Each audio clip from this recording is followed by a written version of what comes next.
back, Empower Nation, to another episode of Empower Her Money. I am your host, Angela Duncan, and today's episode is sponsored by freemoneytipsforwomen.com. If you head over to that website, you can download for a limited time a free ebook that will help you get started on your financial journey.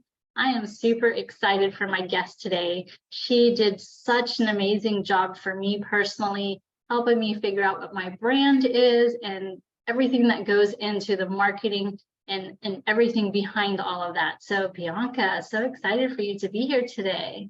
Yes, thank you so much for having me. I am super excited to be here and just to see how you are implementing your brand. And I am loving it so far. And what you are doing is exactly what we talked about and worked on. So I am loving it. And thank you so much for having me here.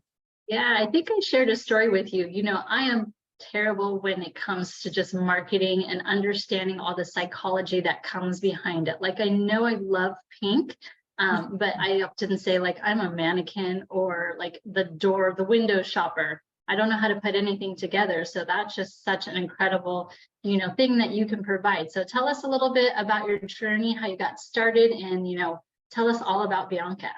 Yeah. So my background is in marketing and public relations, and I knew that I wanted to be on the business side of fashion. I've always been very creative. I've loved putting things together, but I've always been very analytical as well. So that's where kind of like the business and the creativity comes into play. So I actually worked in the fashion industry for about 7 to 8 years doing product development and production to wholesale and marketing. So really knowing how to create a product from scratch, from like an idea and like, okay, what is the strategy? What is it that we want it to look like? And how are we going to create, package, and essentially promote it into the selling part, which is very similar to branding. So taking my product development and production experience in marketing and wholesale when I was working in fashion in New York, and then implementing it into my business. I actually fell in love with branding when I studied abroad in Barcelona in college, but I didn't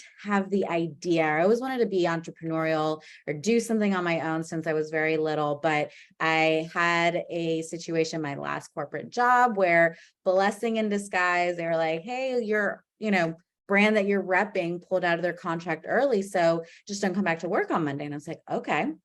Well, luckily at the time I was like, okay, I'm doing, a side client right now, helping them with their branding. It was a women-owned business studio in Atlanta. And I was like, okay, I'm really enjoying this. It allows me to be creative, and I miss being creative, but I'm also building those relationships with people, which I absolutely love doing. So I was like, well, I guess this is now the time to start my branding business. And so, okay, I was like, well, let's give it a shot. If it doesn't work out, at least I tried it, right? And that was 5.5 years ago. So obviously I'm doing something right. And it's been awesome just to be able to help other women-owned businesses feel so confident in their decision of having a business, choosing, the roller coaster of emotion of entrepreneurship, but giving them that confidence. I like to say it's like I'm styling your business as if I were to style you, the way that we feel so confident and powerful in a great outfit. It's the same thing with your branding. When we have all of that in place, it just helps you feel that much more confident, regardless of whatever stage you're in, to keep going forward and for people to see your brand for what it really is, and you taking that control in telling your brand story. Awesome. So having a door closed for you was a pivotal time for you and allowed you kind of the opportunity to say, like, what's next, and for you to start your company. So I'm sure that was not an easy decision and maybe a little bit scary. So talk about how you went through that thought process from, should I stay in my industry, maybe get another job, or like what kind of helped you move forward to start your own company? Yeah, I think it's one of those things. I've always been very, in anything I do, if I have one idea in my head, and this can either be like a positive or a not so positive thing, just depending on the situation. But if I have an idea and I want to do it, I'm going to figure out how to do it, regardless of, if my parents would be like, well, maybe you should do this, or, when I'm like, nope, I'm very determined and my decisions. And I'm like, what's the worst that can happen? That, yeah, it's kind of like, okay, what am I supposed to do? But I figured, hey, this is my shot to try it. I'm in that kind of like in between stage, if you will. And who knows when you're going to get that decision or that opportunity again, versus if you are working, in a 9 to 5 and you're like, okay, let me just quit it and then go with this. I was like, well, that's already gone. So I really, my options are there. So like, I've always loved being an entrepreneur. Started my first business when I was 10 years old, and it was a pet sitting company, Canine and Feline Friends, printed out business cards and everything. So like, I've always had that in me.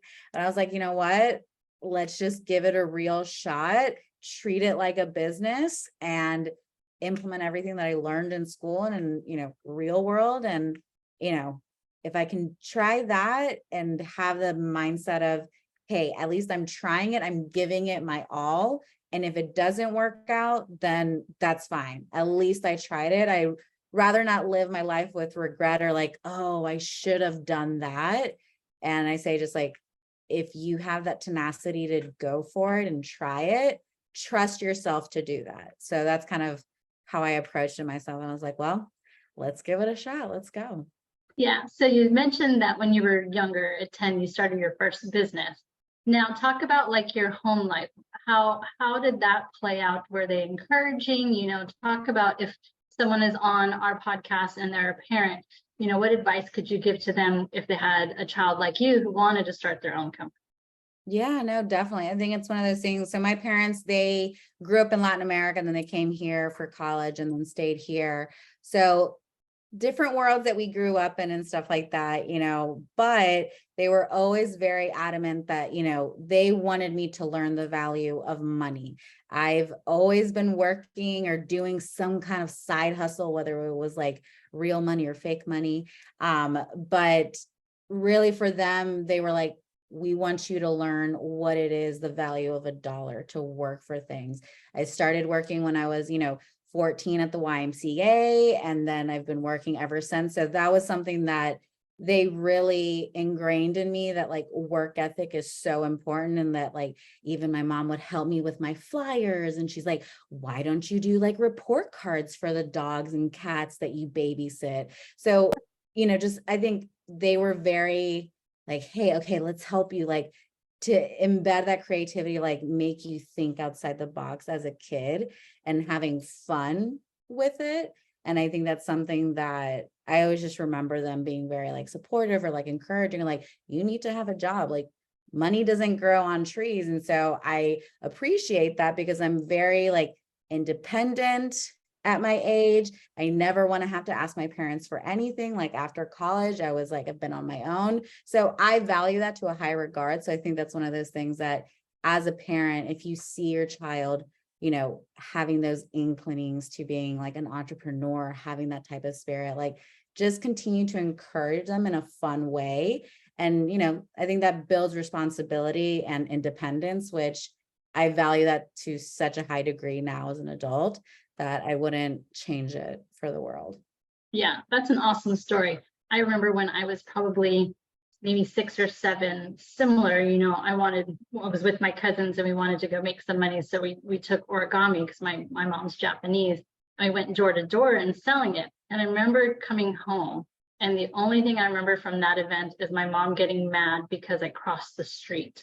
Like, I don't remember her being so encouraging. So I love that your family was encouraging and teaching you from a very young age that if you want to go and create income, it's a great idea, and let us help you to, come up with some other ideas, and then they're supporting you along the way. So that's super awesome too. So I love that. So if anyone listening to the podcast wants to start a branding company, what kind of advice, like where do they learn or where do they start? What would you tell them? Yeah, I mean, in terms of like starting like a branding business, I think it's one of those things where it's understanding what branding is and the different facets of it. Especially if you do have like a business background, it is very helpful to understand kind of like the different facets that branding has to play into it. But I would say definitely understand that we live in a world of branding. So diving in and learning what is branding, what entails creating a strong brand, right? A lot of people will say, oh, branding is just a logo and colors. I'm like, that's literally the tip of the iceberg. It's important, don't get me wrong, but that's literally not the big chunk that you don't see under the ocean. And really understanding how psychology and emotions are such a massive part of it, and how it ties into every aspect of business, to the sales, the marketing, what's the strategy, all of those things, they all go one another, right? It's a system. You can't have one with another to achieve and have a successful business. And I always say those bigger businesses, they do it for a certain reason. Any business should too. So if you want to get into the branding part of it, really understand the nuts and bolts of it, that you have to do the nitty gritty to get to the pretty fun part that everybody enjoys, even though I love the psychology part of it, but you have to understand sales and psychology go hand in hand at the end of the day. Yeah, I remember when we met too, I want pink and I want to target women. You're like, okay, that's a good start, but here's all of these other questions we have to think about. So I've never done anything with branding like that before. So it was nice how in depth you were going with me as your client, and then kind of handheld the whole process, and then taught me, for example, the website, you taught me how I can do my own edits to it. So not only are you providing me with the brand that I've been super happy with, but also teaching me so that I can continue to make tweaks if I need to. But of course, if I need some more help, I'm coming back to you, because I trust you now 100%. And I love the way my website turned out, and everything just looks truly amazing. So now I feel proud of my brand as well, not just of me, but now of my brand too. So you did an amazing job. I truly appreciate that. So I like to end the podcast with a fun question for you. So if you could have, outside of being super creative, but if you could have like a super talent or a superpower, what would it be and why? I would say if I could have a superpower, it would probably be to like teleport, just because I love to travel. And now having the ability to essentially make my schedule and not be like, oh, I have only 12 weeks to see and visit the world. I'm like, I would love to just be able to teleport and save that time of traveling in a plane to different countries just to like explore the world. I love to travel. So being able to teleport and save that travel time would be, I would agree with that. Would be ideal. Yeah, I love traveling too. So that would be like on a Friday, you're like, I just feel like going to London this weekend. And then boom, you're there. That would be pretty incredible. Yep, that actually sounds like a really good plan. So if I can figure out, or if you know a way, just let me know whenever we can do that. I would love to be able to do that.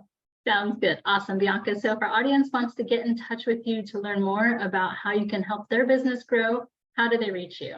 Yeah, so y'all can follow me on Instagram. My handle is the @ and then it's ITS. It's always very confusing, but it's branding with B, just the letter B. And that's the same for my website. So if you guys have any questions about branding or how to improve your brand and want to create a buzz, let me know and give me a follow. Awesome. Awesome. Well, that's another episode of Empower Her Money, where we interview female entrepreneurs, giving you the best business and money advice on your journey. Thank you so much, Bianca. Thank you, Angela.